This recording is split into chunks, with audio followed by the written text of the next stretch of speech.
አለክሽ በማውራ ከባድ ሁኔታ ውስጥ ነኝ። ካንተ ላጣህ ነው ከዚህ በኋላ እኔ አላሳዝንሽም ግን ሀይሚ እኔም እኮ ተጨነኩኝ። ምን ላድርገው? እንካ ከዚህ በኋላ እኔ ጋር ያስፈልግ መመለስ ስላለብኝ ነው።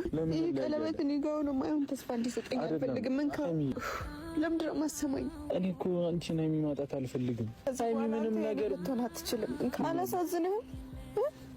ስማኝ አላሳዝንህም? እኔ በማይሆን ተስፋ ስኖር አላሳዝንህም? ስለምወድ ብቻ የግድ እኔ ካልሆንክ ብዬ ከማንም ሰው ጋር መጣላት አልፈልግም። ደክሞኛል። እየወደድኩ ነው የምለይህ።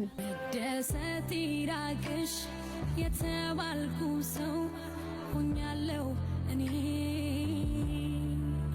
ልክ እንደ ቀን ቅዠት ሆኖብኝ ህይወት ያለቅሳል አይኔ።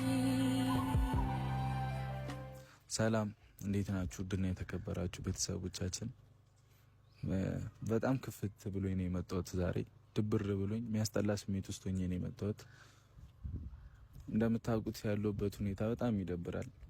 ማለት እኔ በብዙ ነገር እየተፈተንኩ ነው። አሁን ላይ በሀይሚ እየተፈተንኩ ነው። በሀይሚ ጤንነት እየተፈተንኩ ነው። በልጅቷ እርግዝና እየተፈተንኩ ነው። በቃ የትላንቱ ቀን በጣም ተስፋ ያስቆረጠኝ ቀን ነው። እርጉዝ እንደሆነች ተረጋግጧል።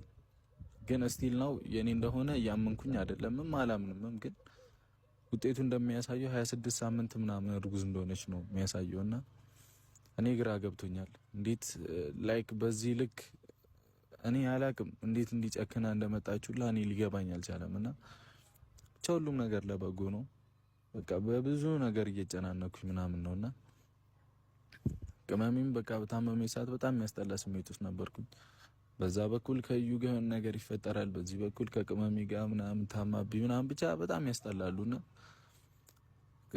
በቃ ትላንት ለሁላችንም እንደ መርዶ ቀን በሉት በጣም የሚያስጠላ ቀን ነበረ። ሀይሚንም ቤት መሸኘት አልቻልኩኝም። ብቻዬን ሄዳለሁ ብላኝ ሄደች እና አሁን ቴክስት እንደላከችልኝ ነው ከቤኪ ጋር ሆኜ ምናምን የመጣሁትኝና ላገኝ እፈልጋለሁ ምናምን አለችኝ። በጎን ያሰማል ለማለት ነው የመጣሁትኝ። ብዙም ማውራት ከብዶኛል። በቃ ሁሉም ነገር ስልችት ምርር ነው ያለኝ፣ አስጠልቶኛል። እና እናንተም እባካችሁን በጸሎታችሁ አግዙኝ እባካችሁን። ማለት እኔ የሆነ ማይሆኑ ጥንቅጥ ውስጥ ነው የገባሁት።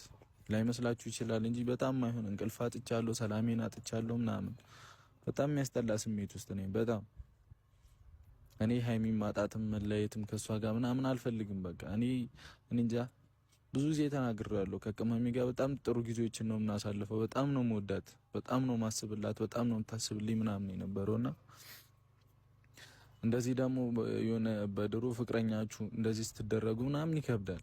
ላይክ አሁን እሷ ወደ መዛትም ገብታለች ምናምንና ምን ማድረግ በእውነት እኔ አላቅም፣ ምንም አላቅም። በቃ ዝም ብዬ ነው በቃ እየኖርኩ ያለሁት። በቃ በዚህ ሰዓት ዝም ብዬ ማለት ነው እግረ መንገዴን ነው እየኖርኩ ያለሁት ምናምን። ምንም ደስ የሚል ነገር የለም ምንም